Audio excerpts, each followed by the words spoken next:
Assalamualaikum warahmatullahi wabarakatuh. Selamat siang. Baik, saya perkenalkan, nama saya pertama Rusmartanya SDMSP. Untuk kali ini saya mengampu mata kuliah ekonomi regional. Nah, untuk mata kuliah ini nanti kita ada 16 pertemuan. 16 pertemuan itu selama untuk waktu 40 jam.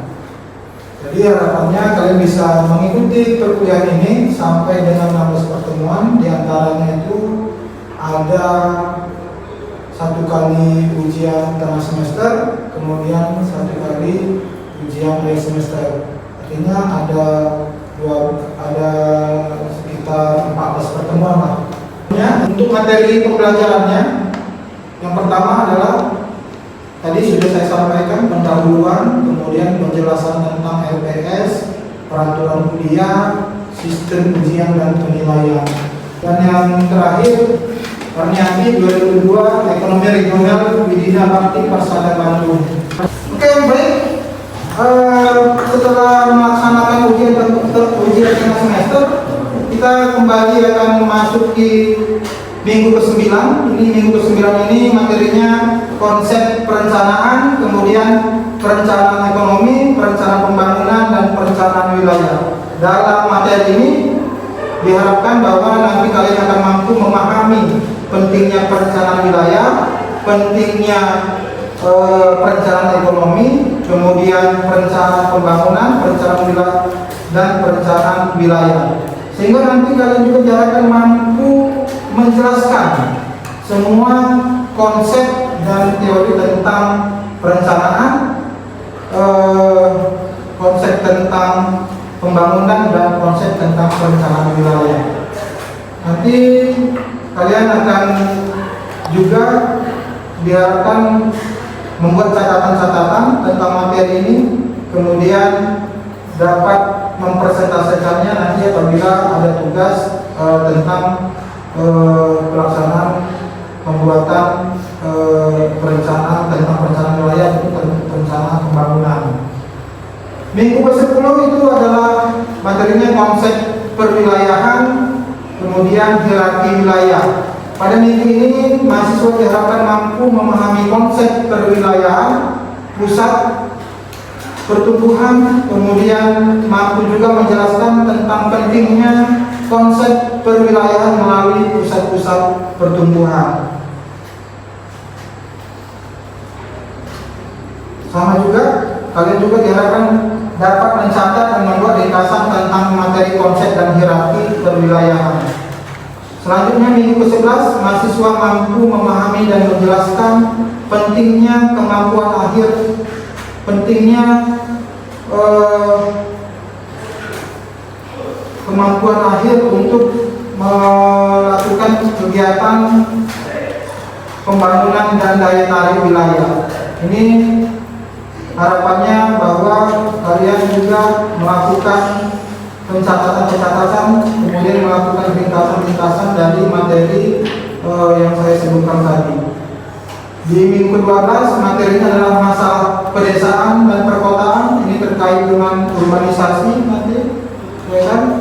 Kemudian tentang masyarakat miskin kota, kemudian tentang desa tertinggal. Kemudian juga materinya wilayah tujuan migrasi.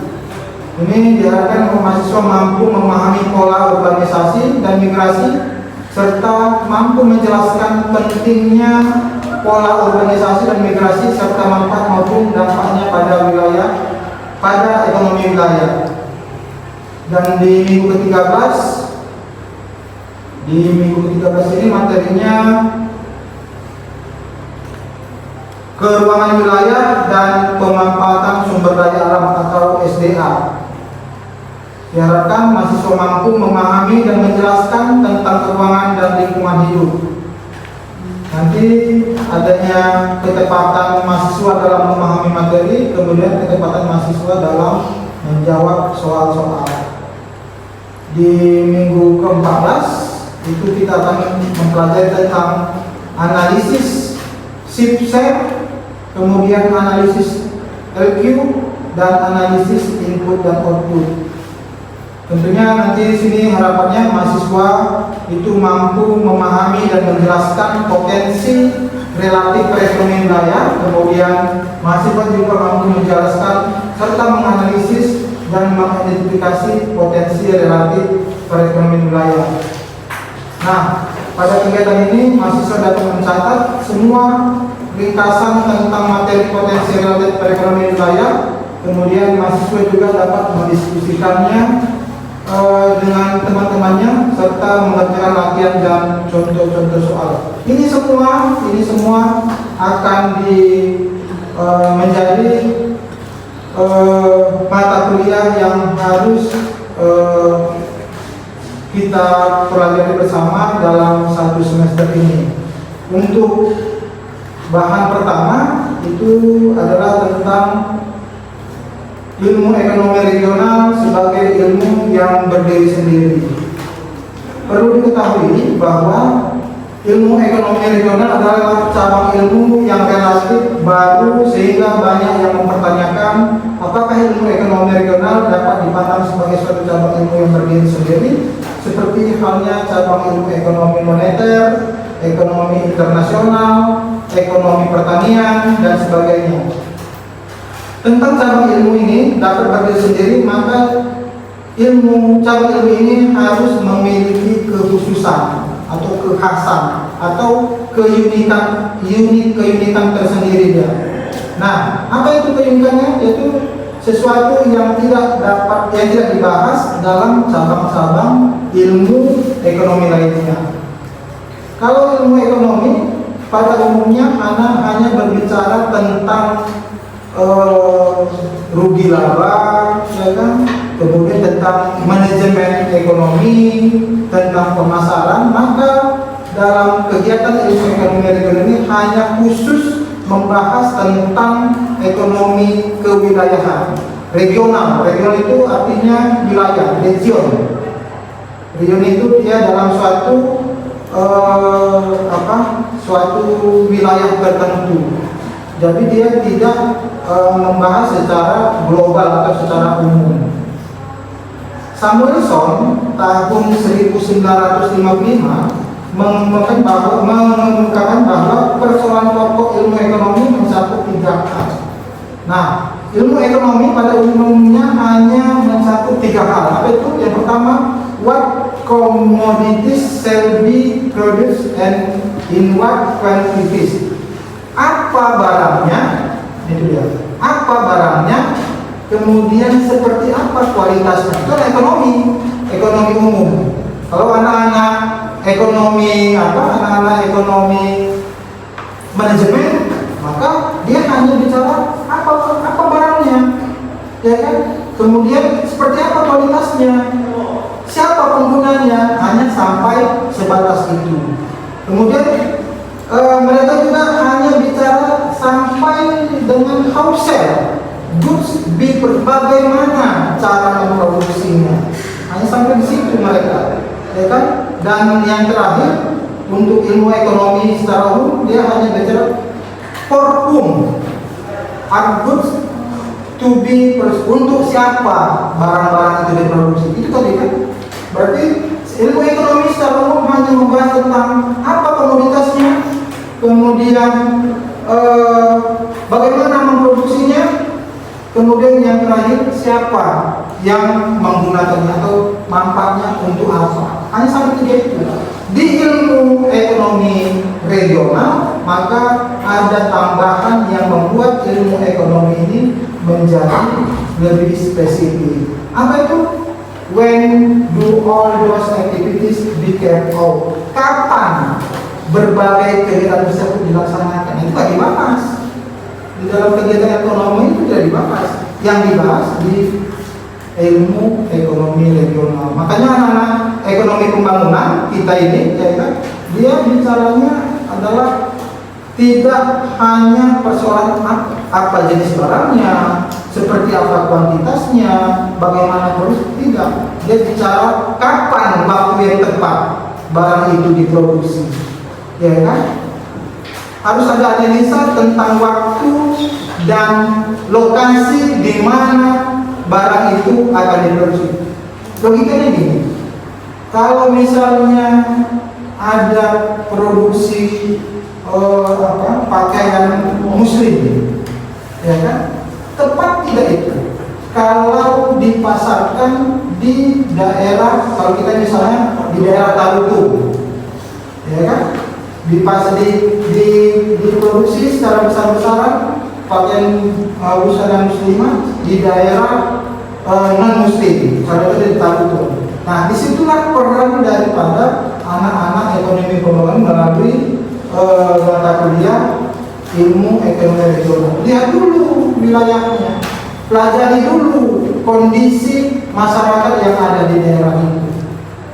Barulah kita, oh iya udah anak ekonomi manajemen boleh silakan masuk sana. Hasil dari analisis anak-anak ekonomi pembangunan bahwa di daerah itu layak untuk dikembangkan, dipasarkan pakaian muslim. Di mana itu? Di daerah Mandarin Natal. Kenapa? Karena hampir 99% masyarakat muslim, sehingga barang yang diproduksi itu tentunya bermanfaat bagi orang-orang muslim yang ada di di daerah Mandarin Natal. Nah, itulah gunanya ilmu ekonomi regional, salah satu manfaatnya. Jadi bukan hanya sekedar memproduksi barang, kemudian menjaga kualitas barang, kemudian memasarkannya, ya kan? Di anak manajemen hanya sebatas itu aja, ya kan? Maka nanti dibuatlah ada manajemen SDM, ya kan? Bagaimana mengatur tata kelola SDM atau manusianya. Kemudian nanti adalah manajemen pemasaran, bagaimana cara memasarkan. Tapi di sana tidak ada mempelajari tentang kapan dan di daerah mana serta waktu yang tepat untuk memproduksi, memasarkan dan melakukan kegiatan-kegiatan ekonomi di wilayah itu. Nah, itu hanya ada pada anak-anak ekonomi pembangunan yang belajar tentang ilmu ekonomi regional. Nah, satu lagi setelah tadi when, kapan, where, satu lagi di mana, where, di mana. Where do all those activities shall be carried out? Di mana lokasi dari berbagai kegiatan tersebut? Ini juga mempengaruhi. Ya, kalau kita produksinya bagus, kemudian kualitasnya bagus, manajemennya bagus, tapi salah pada saat menentukan lokasi tempat pemasaran barang tersebut. Akhirnya, walaupun barangnya bagus, kemudian kualitasnya bagus, tata kelola manajemennya bagus, kemasan bagus, barangnya tidak laku. Kenapa? Karena berada pada lokasi atau tempat yang tidak tepat atau yang kurang tepat. Nah, bicara ilmu ekonomi regional, ini tujuan dari ilmu ekonomi regional ini yang pertama adalah sebenarnya tidak jauh berbeda dengan tujuan ilmu ekonomi pada umumnya. Seperti yang disampaikan oleh Ferguson ini tahun 1965, beliau mengatakan bahwa tujuan utama kebijakan ekonomi adalah yang pertama full employment. Apa itu full employment? Apa itu KPK? Full employment. KPK? Ada yang bisa bantu? Apa KPK? Pekerjaan penuh, Pak. Penuh, pekerjaannya penuh, full, ya kan? Kemudian ekonomi growth atau pertumbuhan ekonomi. Price stability, itu apa ya? Harga yang stabil. Kemudian atas uraian yang disampaikan oleh Ferguson tadi, maka masing-masing tujuan tersebut dapat dikemukakan sebagai berikut. Nah, tujuan ilmu ekonomi yang pertama adalah menciptakan full employment setidak-tidaknya tingkat pengangguran yang rendah menjadi pokok pemerintahan pusat maupun daerah. Dalam kehidupan masyarakat, pekerjaan bukan saja berfungsi sebagai sumber pendapatan, tetapi sekaligus juga memberi harga diri atau status bagi pekerja. Jadi orang kita, manusia, kalau misalnya dia bekerja bukan semata-mata untuk mendapatkan upah atau untuk dapat materi, tapi ada gengsi, ada status sosial, ya kan? Kalianlah tamat kuliah, ya kan, dari sini, kemudian tidak bekerja, sarjana tidak bekerja. Mana statusnya, status sosial yang dihargai masyarakat? Tamat SMA bekerja. Maka yang dihargai atau yang dipandang adalah orang yang bekerja tadi itu, kan, walaupun pendapatannya kecil, orang nggak tahu pendapatannya kecil atau besar. Yang dia tahu, oh anak siapa, si Bultom itu, si apa namanya, si Wardani, ya kan, asal pagi sudah pergi dari rumahnya, bahkan udah bagus pakai berangkat, jadi masuk di pulang. Ini di Bonti ada si Bultom, bagus dari itu. Tapi nggak pernah ditanya itu apa penghasilan. Nah itulah yang disebut dengan menciptakan full employment tadi itu. Yang kedua, adanya economic growth atau pertumbuhan ekonomi. Karena selain menyediakan lapangan kerja bagi angkatan kerja baru, juga diharapkan dapat memperbaiki kehidupan manusia atau meningkatkan pendapatan tanpa perubahan. Manusia merasa jenuh atau bahkan merasa tertinggal. Nah, setiap kita ini tentunya akan adanya peningkatan dalam hidup kita, ya kan? Kita kemudian ada perubahan yang lebih baik.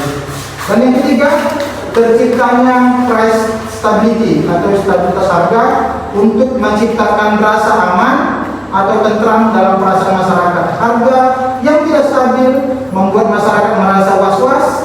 Misalnya apakah harta atau simpanan yang diperoleh dengan kerja keras, nilainya real atau bermanfaat di kemudian hari. Sekarang was-was nggak atau tidak? Orang tua kita ada nggak gas? Kan itu kan? Besok harga gasnya udah naik dari 30.000. Besoknya lagi ada duitnya, gasnya naik. Kenapa? Karena tidak terjadi kestabilan ketersediaan barang maupun kestabilan daripada harga barang tersebut. Saya pikir ini yang bisa saya sampaikan sekilas tentang ilmu ekonomi regional. Mudah-mudahan kalian bisa dapat memahaminya, kemudian bisa juga menerapkannya dalam kehidupan bermasyarakat atau bermanfaat nanti pada saat kalian setelah selesai berkuliah di Fakultas Ekonomi. Artinya anak-anak ekonomi pembangunan itu mempunyai kekhasan atau kespesifikan ilmu tersendiri. Jadi bukan hanya untuk kegiatan ekonomi saja, tapi dia berbicara tentang kemasyarakatan, tentang wilayah, tentang lokasi-lokasi yang tepat di mana bisa dilaksanakan kegiatan-kegiatan ekonomi. Itulah ilmu ekonomi regional. Jadi sebelum saya tutup, saya kasih kesempatan untuk 3 orang penanya, ya kan, terkait terhadap mata kuliah kita hari ini. Oke, silakan siapa yang pertama? Ya, silakan Pak Dani. Izin bertanya Pak, apa Ya. manfaat ilmu ekonomi regional? Manfaat ya? Ya, baik. Selanjutnya, siapa lagi? Ya, Andri.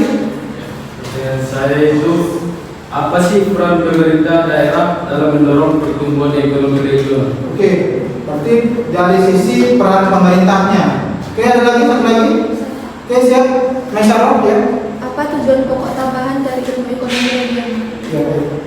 Baik, yang pertama, ini akan saya coba jawab pertanyaan dari Wardani tadi ya. Untuk manfaat dari ilmu ekonomi regional itu ada 2. Yang pertama, manfaat makro dan manfaat mikro. Apa itu? Yang pertama, manfaat makro itu berkaitan dengan bagaimana pemerintah bisa dapat menggunakannya untuk mempercepat laju pertumbuhan ekonomi ke seluruh wilayah. Kalau misalnya masing-masing daerah ini mampu menganalisis tentang potensi-potensi yang ada di daerahnya, maka pemerintah pusat akan dengan mudah untuk menyalurkan dana sesuai dengan kebutuhan atau potensi yang ada di masing-masing daerah. Itu yang makro. Artinya kemampuan daerah dalam menganalisis potensi-potensi itu akan bermanfaat bagi pemerintah pusat dalam menyalurkan dana pemerintah pusat untuk kepentingan daerah. Itu yang pertama. Yang kedua, manfaat mikro, yaitu bagaimana ilmu ekonomi regional dapat membantu perencanaan wilayah, menghemat waktu dan biaya dalam proses menentukan lokasi suatu kegiatan atau proyek. Kalau potensinya sudah tahu, sumber daya alam sudah diketahui, kemudian fasilitas-fasilitas yang ada itu sudah diketahui, maka akan memudahkan proyek-proyek yang akan dilaksanakan di daerah itu. Itu jadi manfaat mikro. Jadi ada dua manfaatnya. Yang pertama adalah secara makro, kemudian yang kedua adalah secara mikro. Ini berlanjutan dengan pertanyaan dari Andri ya. Andri tadi tentang peran pemerintah daerah dalam mendorong pertumbuhan ekonomi. Itu tadi melakukan analisis tentang potensi-potensi yang ada di daerah, melakukan analisis tentang sumber daya alam yang ada di daerah, melakukan analisis tentang fasilitas yang dapat mendukung pembangunan di daerah itu. Sehingga ketika pemerintah daerah itu mengundang investor pihak ketiga atau mengundang pemerintah pusat, dia hanya tentang memaparkan potensi itu saja. Tinggal nanti pemerintah pusat, kemudian para investor, mereka melakukan investasi sesuai dengan potensi, sesuai dengan ketersediaan sumber daya alam, sesuai dengan fasilitas yang ada. Itu jadi peran pemerintah daerah. Dan untuk yang terakhir, ini dari Mesaro ya. Tadi apa Mesaro pertanyaannya? Tujuan pokok tambahan dari ilmu ekonomi regional. Tujuan? Pokok. Ya. Harapannya kalau misalnya pemerintah sudah dapat melakukan menganalisis potensi daerah, nanti akhirnya akan terjaganya kelestarian lingkungan hidup.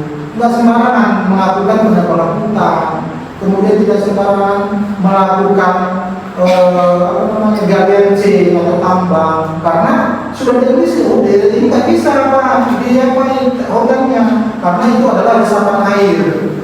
Kalau itu nanti misalnya dieksploitasi, itu akan terjadi banjir di daerah kita. Itulah gunanya tadi pemerintah daerah melakukan menganalisis potensi yang ada di daerahnya.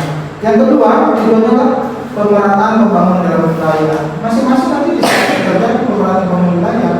Yang ketiga, penetapan sektor unggulan wilayah, ya kan? Kita misalnya di Padang Sidikuan nanti bisa menentukan asal dari potensi-potensi itu bisa menentukan bahwa Padang Sidikuan ini sektor unggulannya apa? Apakah pertanian, apakah perdagangan, apakah pendidikan? Nah, itu tentukan nanti, ya kan? Ditentukan nanti bahwa untuk Padang Sidikuan misalnya adalah karena ini adalah wilayah transit, maka di sini potensinya itu adalah untuk pendidikan dan jasa. Yang keempat, tujuannya adalah membuat keterkaitan antar sektor yang lebih serasi dalam wilayah sehingga menjadi bersinergi dan berkesinambungan. Kalau di kita ini misalnya kekurangan beras atau bahan pokok, maka ini bisa disokong dibantu oleh daerah tetangga, misalnya Padang Lawas Utara maupun Tapanuli Selatan. Sebenarnya keterkaitan antar sektor, jadi saling mengisi kan. Di sini daerah petani masih belum luas, sehingga kebutuhan makan beras masih kurang. Maka itulah tadi ada keterkaitan dengan daerah lain. Yang tidak ada di kita ditutup oleh daerah lain, yang tidak ada di daerah lain ditutup oleh kita. Misalnya mengenai pendidikan, kan di daerah Padang Utara itu lebih banyak sekolah kuliah kampus di sini daripada di Padang Utara. Maka mereka kembali untuk bersekolah, uangnya tinggal di sini.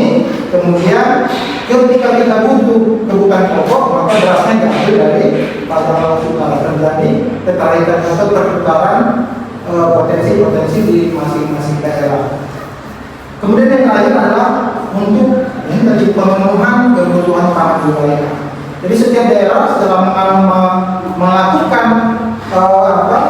analisis tentang potensi untuk kebutuhan pangannya, maka diketahui, oh ya, kebutuhan pangan untuk pada Singkuan dalam 1 bulan berapa ton beras, ketersediaannya berapa, itu akan dibutuhkan oleh dari daerah lain. Jadi saling menutup. Itulah gunanya tujuan daripada ilmu ekonomi dan geografi. Saya pikir demikian. Ada lagi pertanyaan? Cukup? Kalau cukup kita tutup, ya kan, kita tutup. Selanjutnya kita akan ketemu minggu depan, ya kan, pada hari jam dan waktu yang sama. Terima kasih. Pasti hapus untuk materi kali ini.